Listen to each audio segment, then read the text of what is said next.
Bonjour Michel, Bonjour Moussa. comment vas-tu? Ben, ma foi, très très bien. Très très bien. Pour mon âge, ça va. Donc merci de ton retour pour cette interview.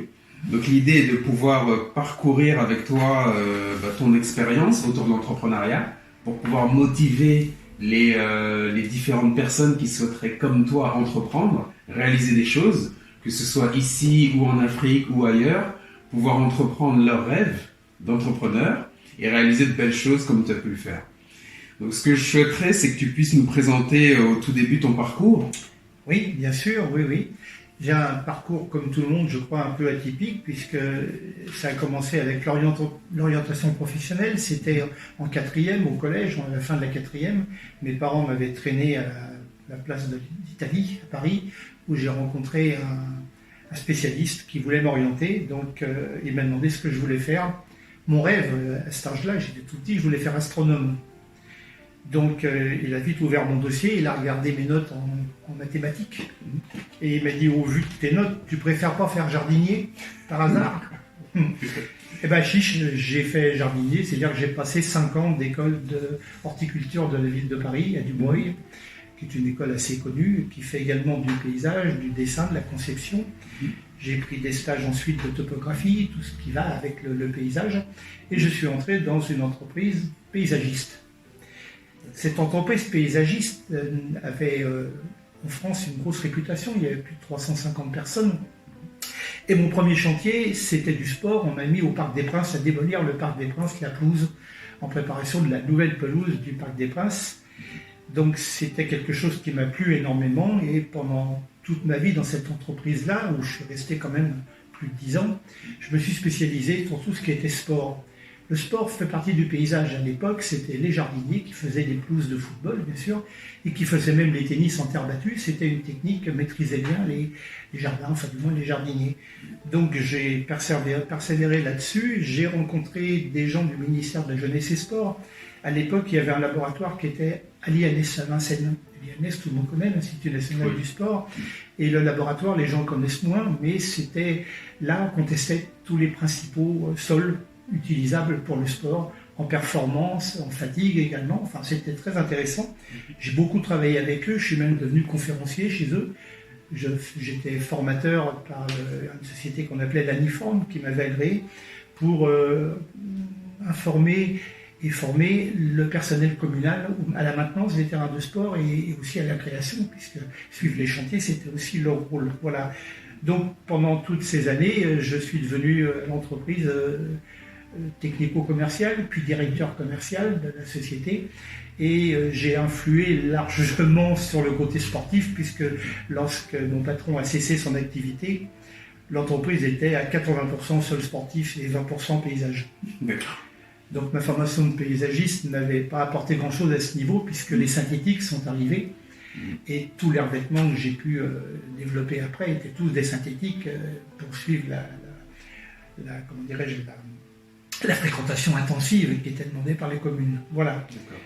Lorsque cette société s'est arrêtée, mon patron n'avait pas d'enfants et il n'avait pas prévu d'héritage ni quoi que ce soit. La société ou s'arrêtait ou était vendue à une grosse routière, et ma place à ce moment-là pouvait devenir moins intéressante. J'avais le choix ou suivre ou bien me mettre à mon compte, pourquoi pas. J'avais bien sûr une clientèle de base puisque j'en étais le directeur commercial depuis plus de 10 ans à l'époque.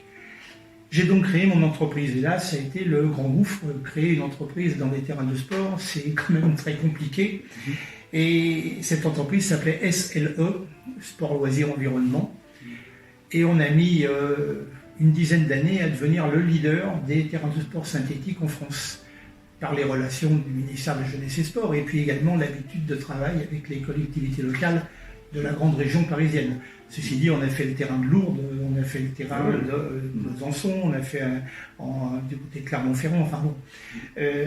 Cette position de leader en matière de synthétique m'a coûté l'entreprise parce que je gênais énormément les grosses entreprises routières.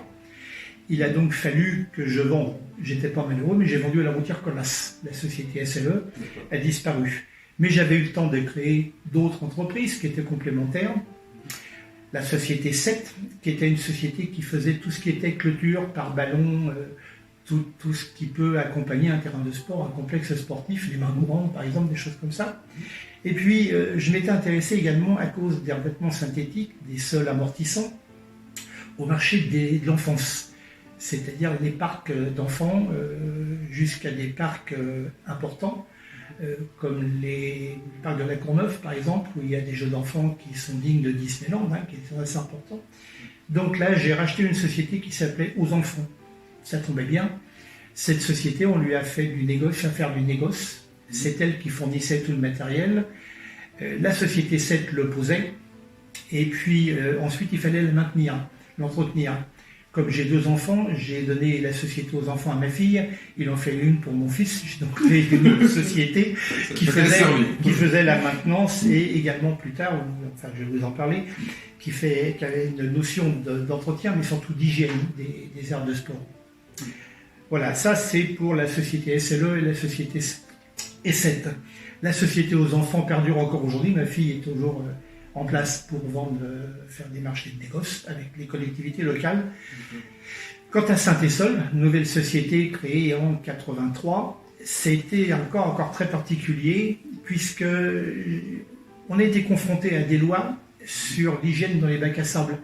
Il y a eu des enfants qui sont morts de la toxocarose. C'est passé à la télévision. En général, quand c'est repris par les médias, il y a un créneau. Je me suis jeté dessus. Et j'ai eu la chance de rencontrer un chercheur du CNRS dans un congrès à la Porte-Maillot. C'était très intéressant ce qu'il racontait. Il fallait traiter le sable en parasitologie. En bactériologie, on savait faire, mais en parasitologie, on ne savait pas faire. Les produits chimiques n'ont pas d'action sur les œufs de Toxocara, par exemple. Et lui, il avait une idée, c'était de passer au micro-ondes tous ces sables, tous ces graviers, les micro-ondes détruisant les œufs de parasites. Ça m'a beaucoup intéressé, et avec ma petite formation de paysagiste d'origine, j'ai pensé à la tondeuse Flibo. Je ne sais pas si vous vous rappelez, une tondeuse sur coussin d'air. Il n'y avait pas de roue, et ça substandait au-dessus du gazon avec l'hélice, j'allais dire, qui est la lame de tonte. J'ai transformé des tondeuses Flibo en injection de micro-ondes. Et j'ai créé un procédé qui s'appelait Stérionde. Ce procédé Stérionde est passé partout à la télévision, c'est tellement ça leur plaisait. On passait dans les crèches, dans les bacs à sable, c'était facile à poser. Et ça intéressait TF1, Antenne 2, la 6, enfin bon, j'ai bénéficié d'une campagne que j'ai pas payée, c'était parfait, une opportunité. Voilà. Et on a développé ce brevet avec un applicateur, il fallait, en région parisienne, du moins un applicateur, c'était donc la société Saint-Essol. Mon fils qui passait son temps dans les bacs à sable de toutes les crèches de Seine-Saint-Denis et de la région parisienne. Et c'était sous forme de marché de 2 ans ou 3 ans. Donc c'était assez sécurisant, c'était une bonne chose. Et puis, c'était pas tout d'avoir les sociétés qui entretiennent, mais il faut pouvoir vérifier le travail qui est fait. Et pour pouvoir boucler le concept, j'avais un autre copain qui était biologiste distingué, il était même président des biologistes de l'Île-de-France, c'est quand même un type connu sur le marché. On s'est associés et on a créé un laboratoire de contrôle des sols sportifs, aussi bien pour l'élasticité que pour l'hygiène, avec des produits innovants pour contrôler ça, des tests. Cette société, on l'a appelée Labo Biosol, donc c'est encore une société qui venait compléter notre panel. Et on a aussi créé des produits chimiques pour les bactériologies, et puis des testeurs sous forme de petites valisettes que n'importe qui pouvait employer, et ça donnait simplement une idée, c'est propre, c'est sale. Voilà. Ça a été breveté également. Tout ça était dans le cadre de l'application par Saint-Essol.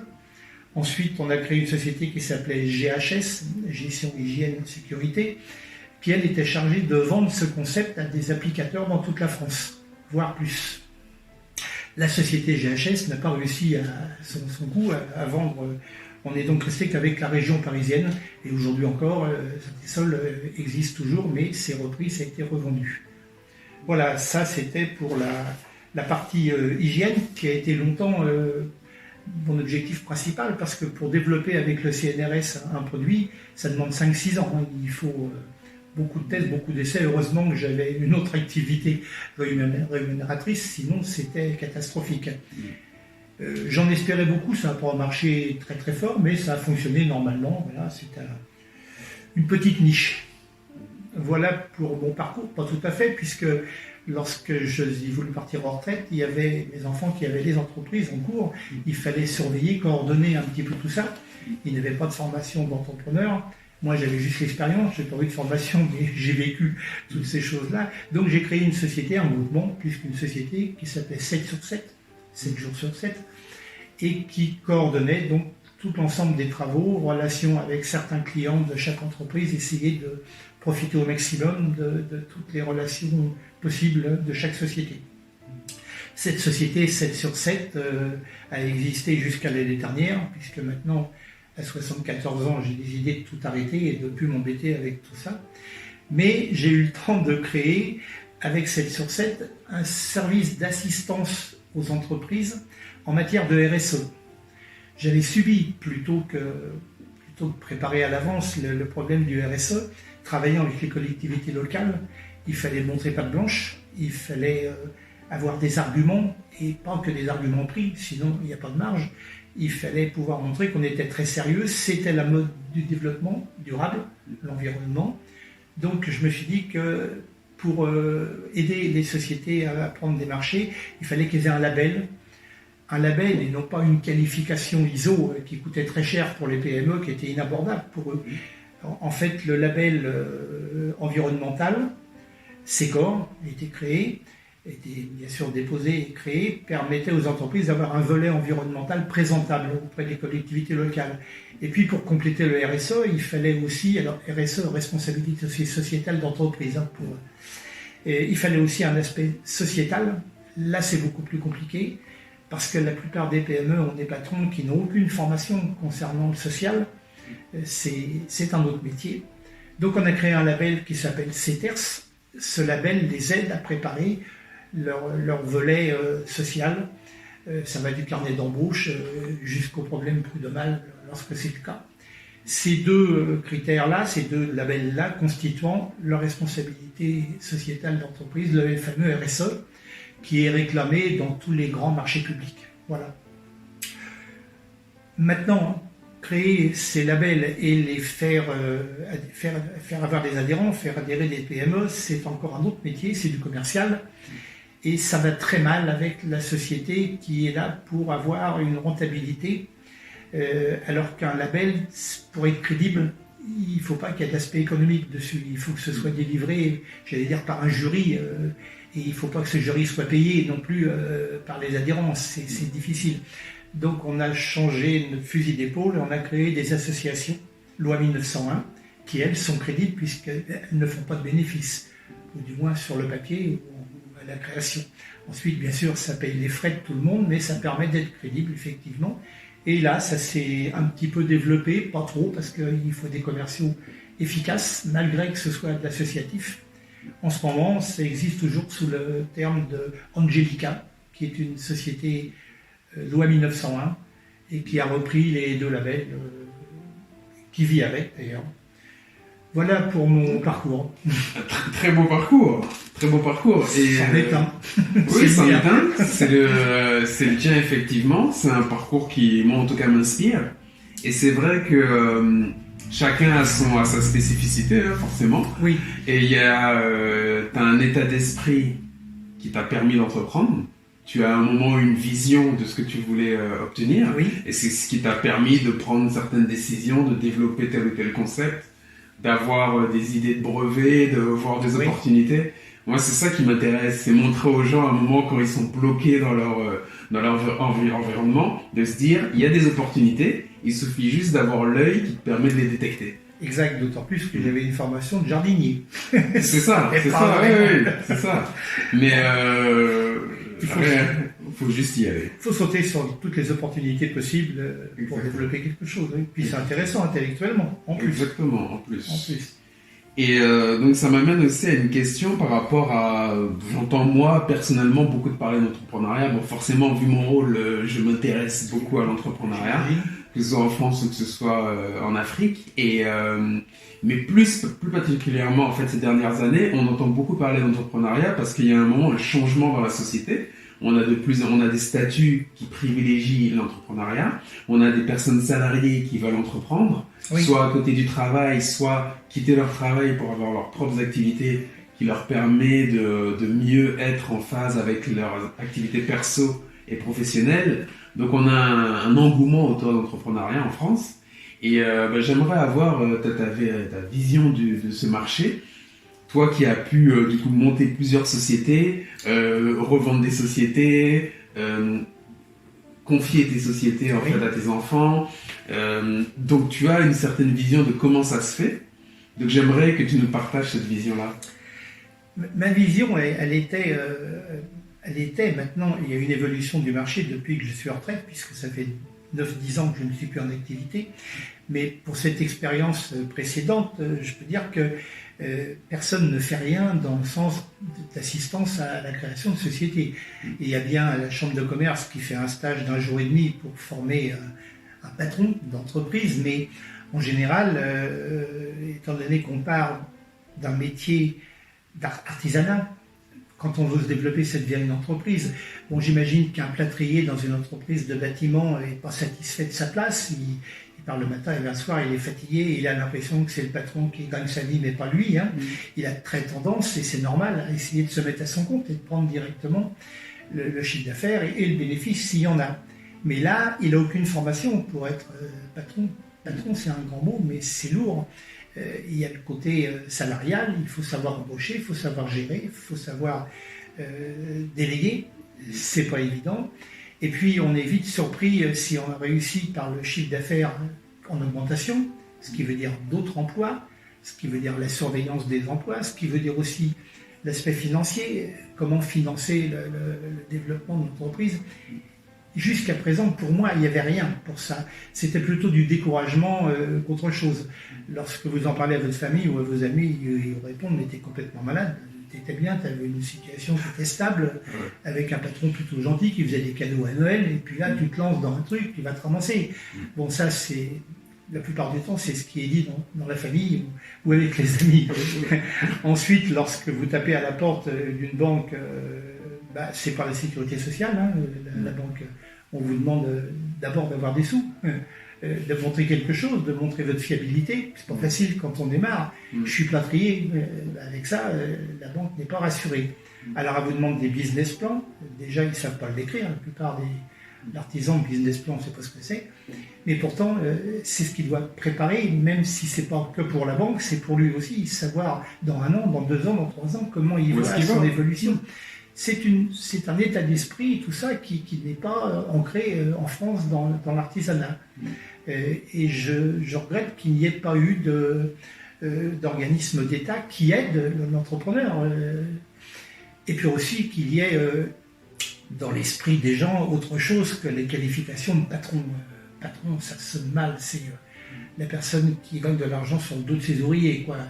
Et je ne parle pas du CAC 40. Alors là, c'est tout à fait autre chose. Il y a les syndicats qui s'en mêlent, il y a tout.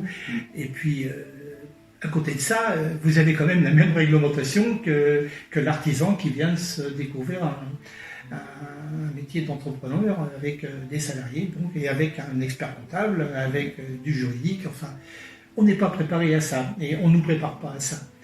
Donc je ne sais pas si ça évolue, j'ai pas l'impression que ça évolue beaucoup.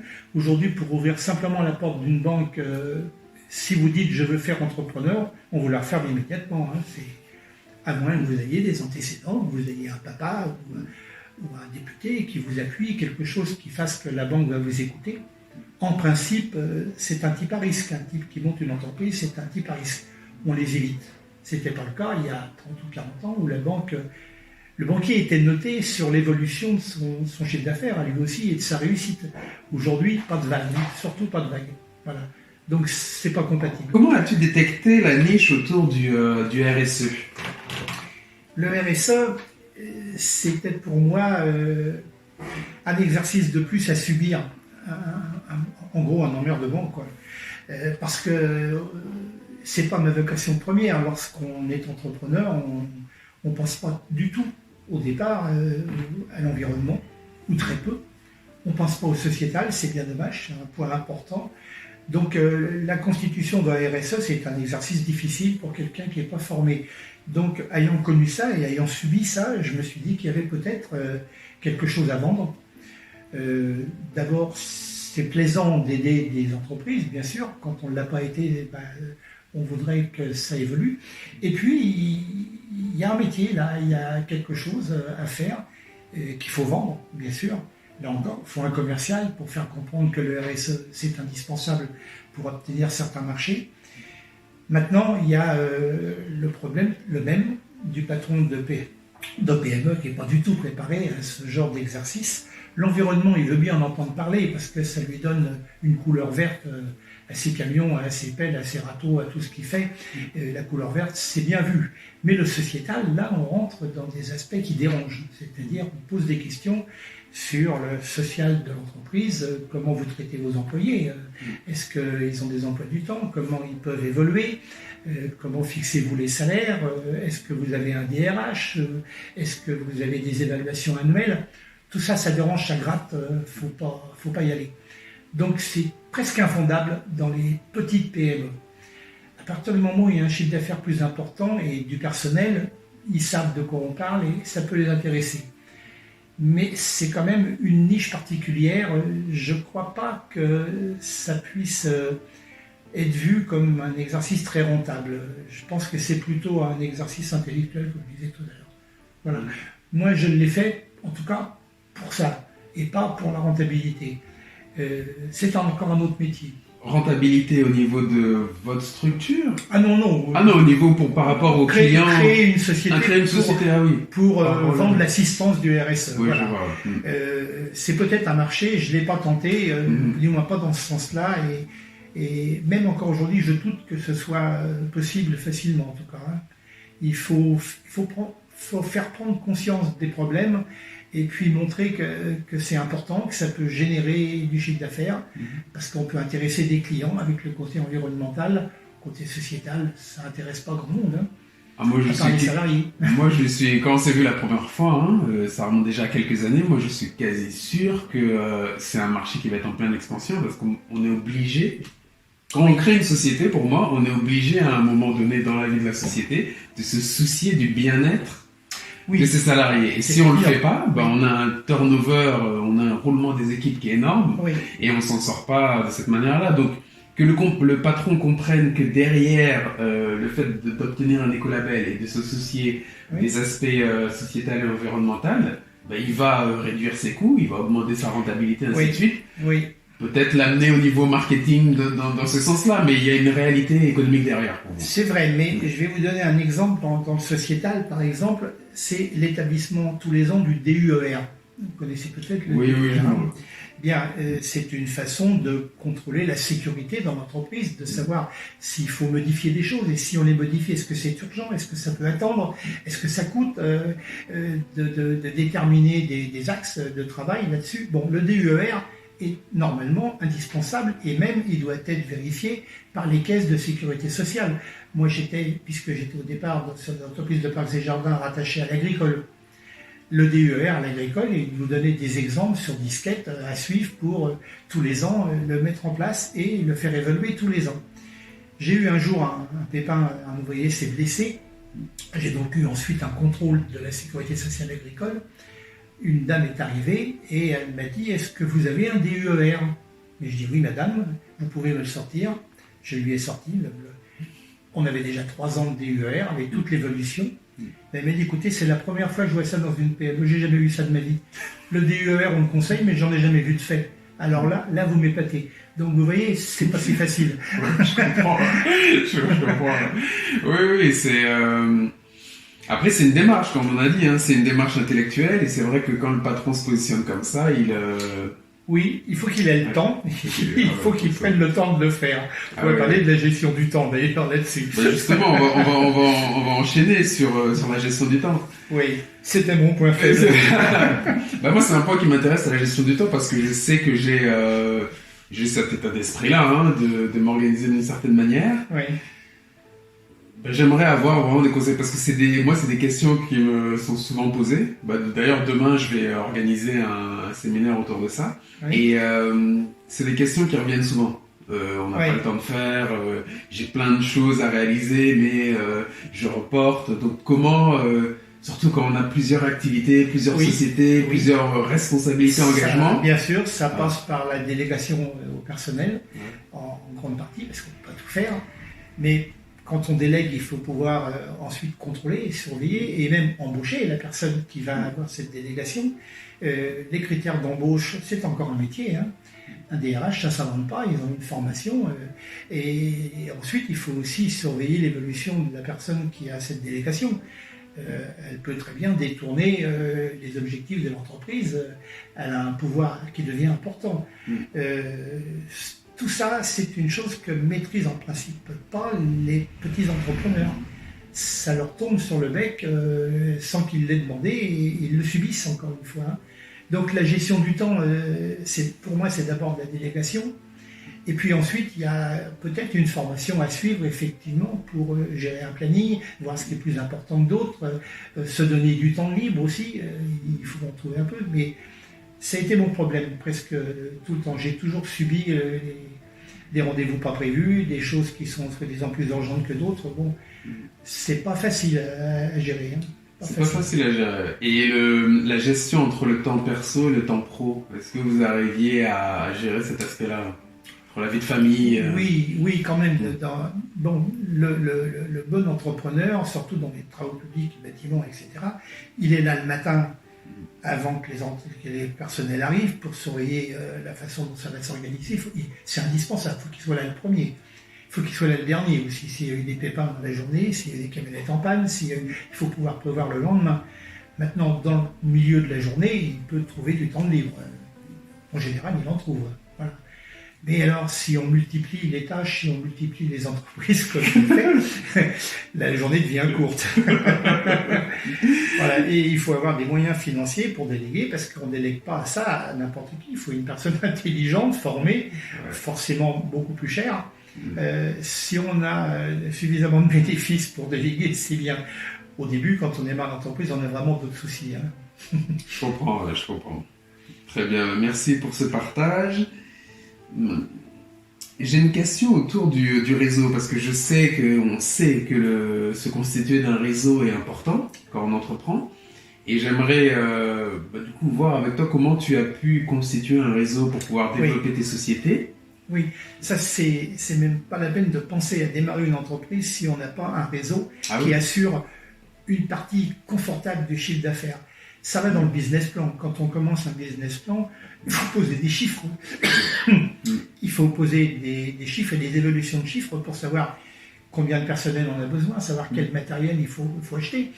C'est ce business plan qui va permettre à la banque de faire des prêts sur les achats de matériel, d'engins, de véhicules, etc. Pour ça, il faut y passer du temps. Et si on n'a pas de réseau et si on n'a pas un fonds de clientèle pour démarrer, ça va à l'échec, c'est à peu près certain. Donc, le réseau, on ne constitue pas en devenant entrepreneur. Il faut l'avoir avant, ou du moins un embryon de réseau suffisamment important. Moi, j'avais la chance d'être directeur de société pendant plus de 10 ans. J'avais donc la clientèle potentielle. Lorsque l'entreprise continue à exister, il n'est pas question de la débarrasser du chiffre d'affaires en piquant les clients à son patron. Ça se fait pas aussi. Ça se fait, c'est quand même pas terrible comme raisonnement. Mais là, l'entreprise s'arrêtait, mon patron était très vieux, il prenait sa retraite bien sûr, sans suite, et je voulais pas que ça tombe dans comment dirais-je, le potentiel d'une entreprise qui aurait racheté, qui m'aurait peut-être éjecté pour placer elle son directeur. J'ai donc repris une bonne partie de la clientèle. C'était une opportunité. Je me suis longtemps demandé, ou bien je change d'entreprise, ou bien j'y vais, je me lance. Voilà. Avec un fonds de clientèle, ça permettait de faire un business plan et de voir où on allait. Ça me semblait viable, donc j'y étais. D'accord. Et donc là c'était la constitution d'un réseau basé sur finalement une base de clients et de prospects. Oui, et financiers aussi, de banque, de connaissances. Ah, d'accord, bien de sûr. Connaissances en banque. Ben oui. Bon, si on a eu des précédents, c'est-à-dire que si en tant que salarié, on a eu sans arrêt des problèmes à la banque, devenir patron, ça va gêner beaucoup le banquier, il va s'inquiéter. Donc là aussi, ça fait partie des choses. Et puis, peut-être également, dans le relationnel, qui va-t-on embaucher? Est-ce qu'on a déjà des idées? Là, c'était possible, puisque je pouvais débaucher les gens qui m'intéressaient. Ah oui. Le réseau, ça comprend beaucoup de choses. Hein. Oui, je vois. L'aspect financier, l'aspect clientèle, chiffre d'affaires, l'expert comptable dans un réseau. Et si on choisit un bon expert comptable, il est quand même d'un bon conseil, en principe. Hein. Il faut être sûr de lui. Lui aussi, c'est un commerçant. Ouais. Donc, il faut qu'il y ait une bonne attache, il faut qu'il y ait quand même des liens un peu plus forts que simplement la relation expert comptable-entreprise. Et puis, peut-être aussi, tout bêtement, des amis qui ont des expériences et qui veulent bien, des amis qui ne sont pas dans le même métier, parce que là, c'est des concurrents, et en général, on vous tend des pièges plutôt qu'autre chose. Hein. Donc, il faut constituer effectivement un réseau, mais avant de se mettre à son compte, pas après. Donc, pour être sûr de bien comprendre, hein, c'est finalement le réseau dont on parle, c'est les différentes relations que vous avez tissées tout au long de votre vie, qui vous permettent de rencontrer des gens très différents, qui vont vous apporter leur niveau d'expertise, leur niveau de conseil dans des domaines bien particuliers. Oui, d'accord. Exact, c'est tout à fait ça. Très bien. Et donc moi, ce qui m'impressionne dans le parcours, c'est... comment tu as fait pour transformer finalement une idée, c'est une simple idée, comment tu as fait pour la transformer en un business? Et un business, du coup, qui génère, parce qu'une société, le but c'est de générer de l'argent. Ah oui. Donc une idée qui génère comme ça du business et de l'argent. Bah, j'en ai eu plein, puisque c'est un peu diversifié. Lorsque je parle des micro-ondes, par exemple, on pensait bien, j'étais sûr qu'il y avait un marché important, puisqu'il y avait eu des décès. Il y avait eu des urgences, c'était médiatisé, les gens ne savaient pas quoi faire, et il n'y avait à l'époque pas de société qui pouvait répondre à ce problème. Donc là, c'était tout fait, il n'y avait pas de concurrence. Quand il n'y a pas de concurrence, le prix, on le fixe en fonction de ce qu'on croit que le client va pouvoir accepter. Il y a quelque chose à faire. C'est évident que si le prix de départ est au-delà des espoirs d'un client possible, on ne vendra rien.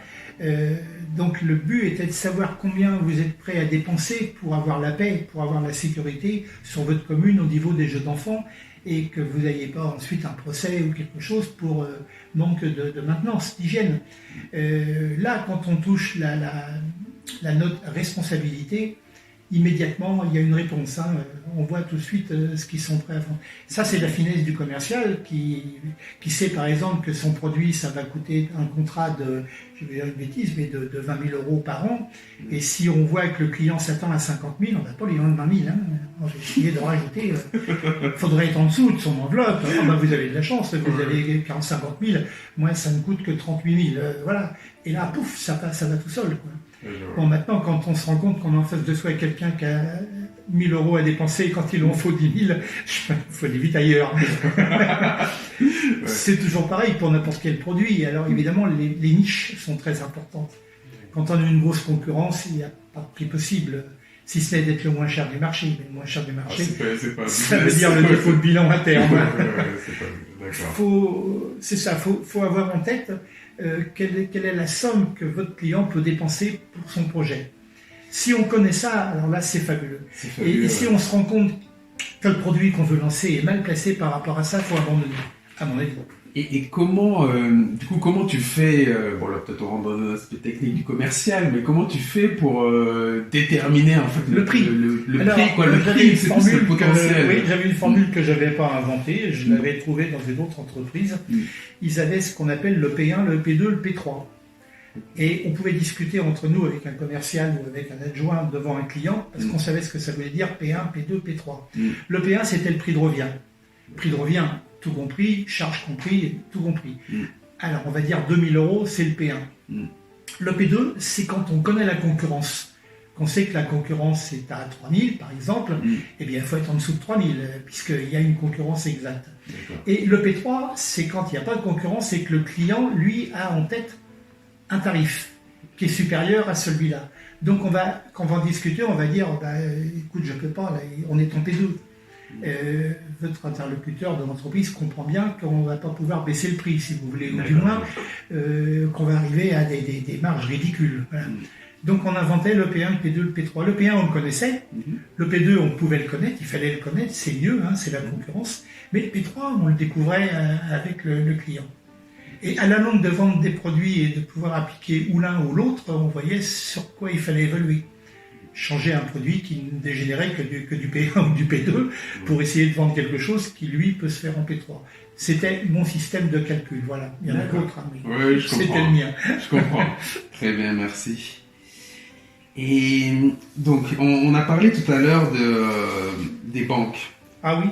Donc, quand on a une idée de business et qu'on a très peu de moyens, on commence avec 500 000 de capital. C'était le départ. C'était bon. À l'époque, c'était 20 000 francs pour créer une société et j'avais 5 000. Hein. Il a fallu que j'emprunte 15 000.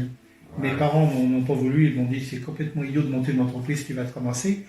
Mon père était dans une grosse société de mécanique, le patron c'était quelque chose de très haut placé, invisible.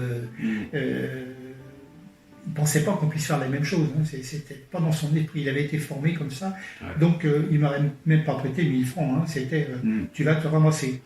Donc il a fallu que j'emprunte les 15 000 qui manquaient pour faire les 20 000 de départ, sachant que quand vous posez votre société au registre du commerce, à partir du moment où vous l'avez, la banque vous remet sur le compte le capital que vous avez donné très rapidement. Donc le sachant, on peut aussi obtenir un décalage de paiement de façon à au moins assurer le capital. Le capital est toujours inférieur à ce qu'on a vraiment besoin en général dans ce cas-là, hein. Puisqu'il est déjà emprunté, il faut le rembourser. Pour le rembourser, il faut se payer. C'est très dangereux et ça c'est le malheur des entreprises françaises dans les PME, c'est de ne pas être capitalisé. En France en particulier, on me l'a déjà dit 10 fois, 20 fois, vous manquez de capital. Et lorsque j'ai voulu évoluer, on est quand même monté rapidement à 50 personnes sur la SLE, 50 ouvriers avec des cadres, avec expertise comptable, avec juridique, avec enfin tout ce qu'il faut. C'est une découverte pour moi. Tout le monde me disait, mais vous manquez de capitaux, vous allez vous ramasser. Là, je prends l'exemple d'un terrain de foot en synthétique qui, à l'époque, coûtait 4 millions de francs, ou 5 millions de francs, ou 10 millions de francs. C'est un complexe, si vous voulez. Comment acheter les fournitures, ne les payer qu'une fois qu'on a été réglé. C'est très compliqué. La banque suit en fonction du capital un peu, et puis en fonction de la confiance que vous lui donnez. Il en manque toujours. C'est dommage, il faudrait trouver des possibilités de capitaliser les entreprises sans les serrer, bien sûr, de trop au niveau des prêts et des taux d'intérêt. Parce que lorsqu'on n'a pas de capital, le bénéfice qu'on fait, il va à la banque. Un bénéfice normal d'entreprise dans les travaux publics, vous savez, ça se situe entre 2 et 5%. Hein. C'est faible. Hein. Dans les travaux publics, ils ont des gros chiffres d'affaires, par contre. Hein. Mais on ne peut pas espérer beaucoup plus que 5% sur un marché, tout décompté. Bénéfice réel, hein, bénéfice net. Pas brut. Dans ce cas, il ne faut pas grand-chose pour perdre de l'argent. Et si vous payez capital risque, pour être sûr d'être payé, vous prenez une société de capital risque qui s'occupe de faire payer la facture, mais qui vous prend de l'argent pour ça. C'est en général 1,5% pour le risque, plus, allez, à l'époque, 3 ou 4% de prêt, ben vous allez bouffer le peu de bénéfices que vous pouviez faire. Alors que si vous aviez eu les capitalisations, il vous restait quand même 2-3% de marge quand c'est bien calculé. Parce que bon, dans certains travaux, on peut difficilement calculer exactement le prix de revient. Je comprends. Il y a les intempéries, il y a plein de facteurs qui peuvent jouer. Il faut prendre des marges. Il faut vraiment gagner de l'argent. Oui, donc là, obtenir rapidement des premiers clients pour pouvoir... Oui. Il faut gagner de l'argent vite et puis, comment j'allais dire, conforter son business plan vis-à-vis de la banque pour voir que ce que vous lui avez dit, c'était pas que pour ouvrir le compte. Ça marche, quoi. Après, la relation de confiance se fait avec le réseau. Et c'est bien pire maintenant. J'ai vu le relationnel banque. Lorsque j'ai monté Saint-Essol pour mon fils, j'avais ma banque, j'avais 2 banques, mais j'avais ma banque principale. Comme lui, il était sur Saint-Olemone, on a fait une dizaine de banques à Saint-Olemone. Personne ne nous a ouvert la porte. Ah, vous êtes une nouvelle entreprise? Ah non, nous, on ne prend pas de nouvelles entreprises. Ou bien simplement, quel chiffre d'affaires vous allez faire? Ah oui, c'est trop petit. Enfin bon, toutes les raisons étaient bonnes pour ne pas ouvrir. Et c'est pire aujourd'hui. C'est pire. Alors, capitaliser, ça devient primordial. Hein. Il faut partir avec des billes. Quoi. Avec des billes.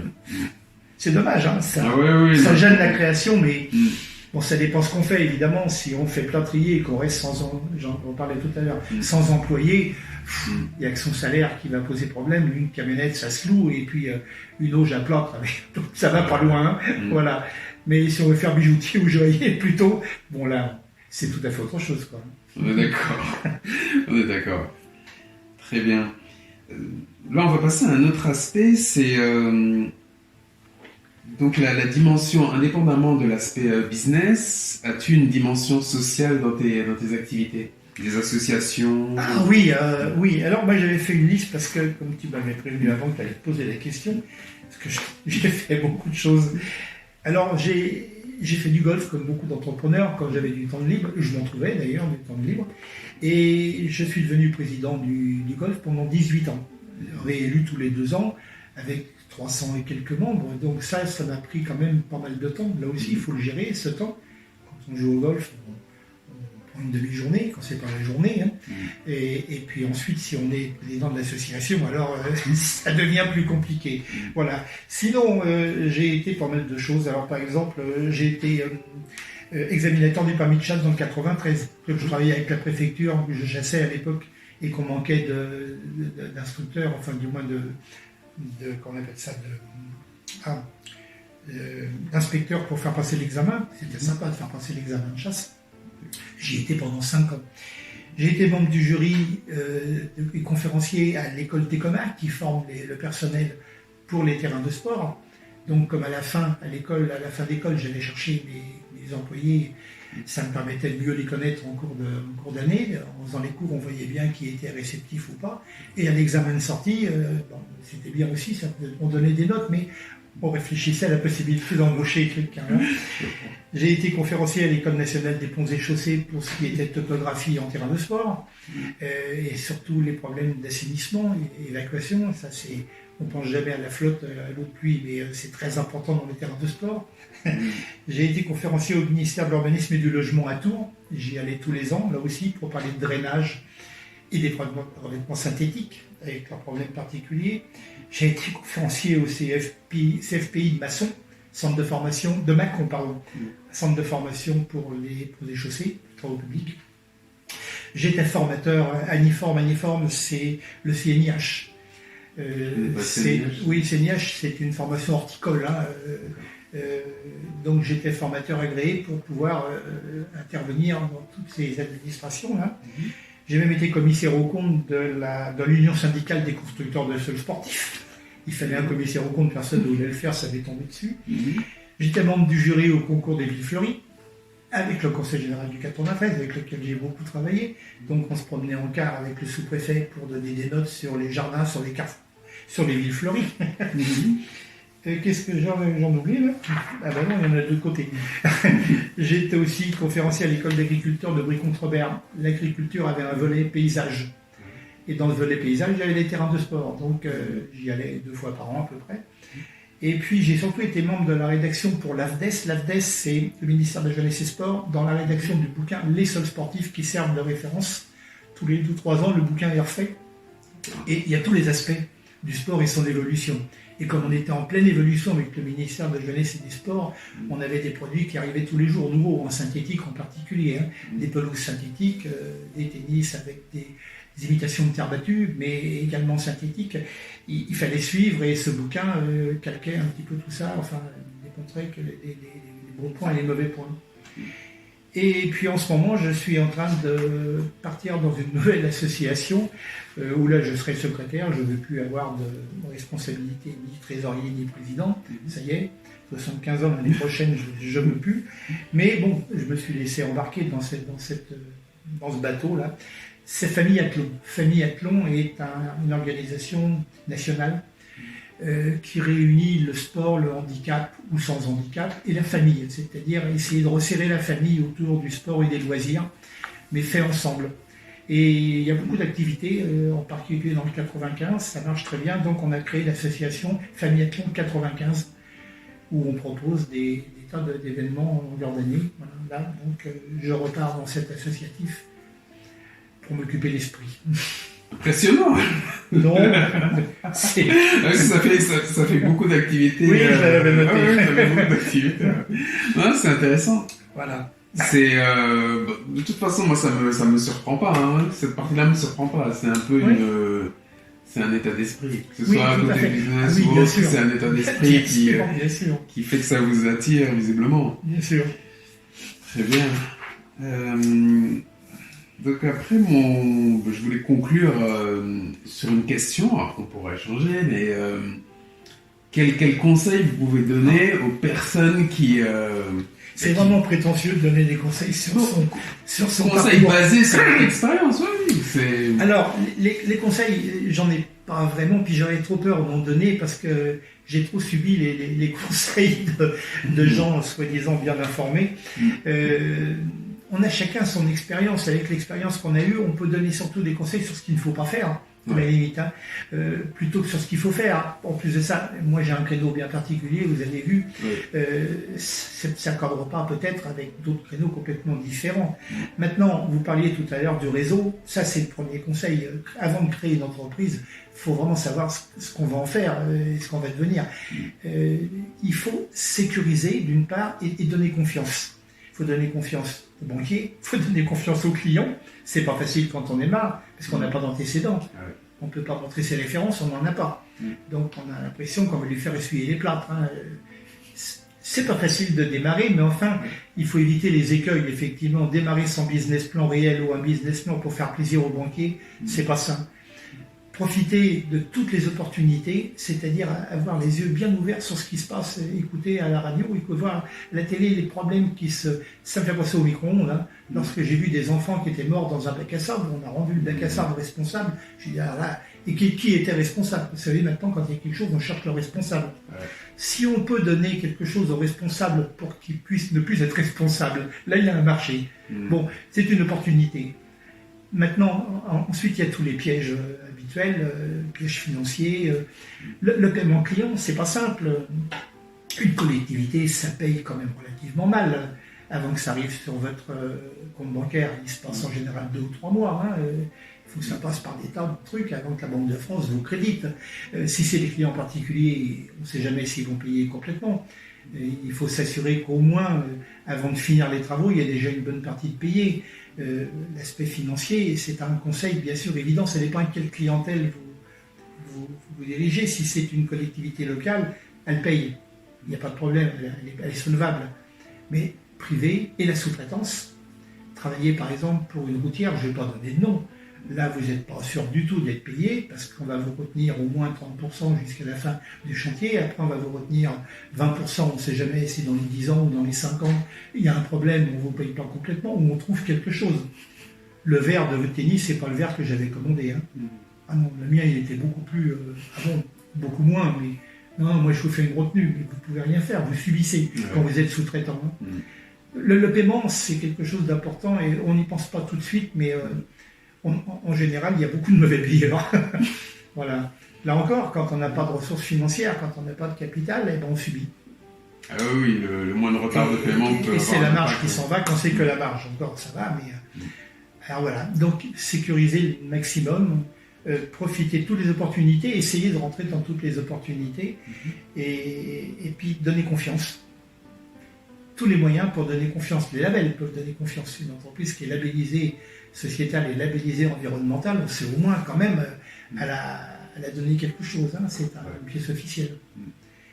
Puis le reste, j'avais eu des tas de conseils qui ne m'ont pas servi du tout, donc je ne me permettrai pas d'en donner non plus. Mais c'est déjà très bien comme conseil. C'est déjà très bien comme conseil. Merci. Est-ce que tu voulais rajouter d'autres éléments? Ma foi, quand on fait une entrevue comme tu viens de faire là, je m'aperçois que je raconte ma vie comme si c'était une référence. Ça ne l'est pas. C'est mon expérience à moi. Ça aurait pu tourner très mal. Et c'est pour ça que je disais tout à l'heure, il y a un facteur que j'ai oublié, qui est vachement important pour moi, il me semble, la chance.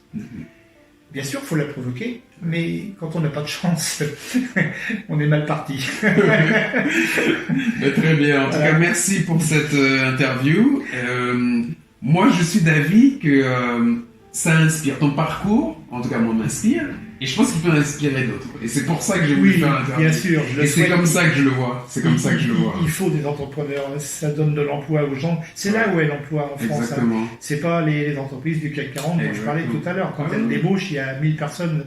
Tandis que si chaque plâtrier, comme je disais tout à l'heure, menuisier, embauchait un gars de plus, s'il avait la sécurité de pouvoir embaucher un gars de plus, mais ça réglerait le problème du chômage très rapidement. Or, ils ont tous envie d'avoir un salarié en plus. Les conditions sont tellement compliquées pour embaucher et pour suivre le salarié qu'ils préfèrent baisser leur chiffre d'affaires. C'est dommage, voilà, ça manque. Ça manque. Très bien. Merci encore Merci aussi. et à une prochaine Fois.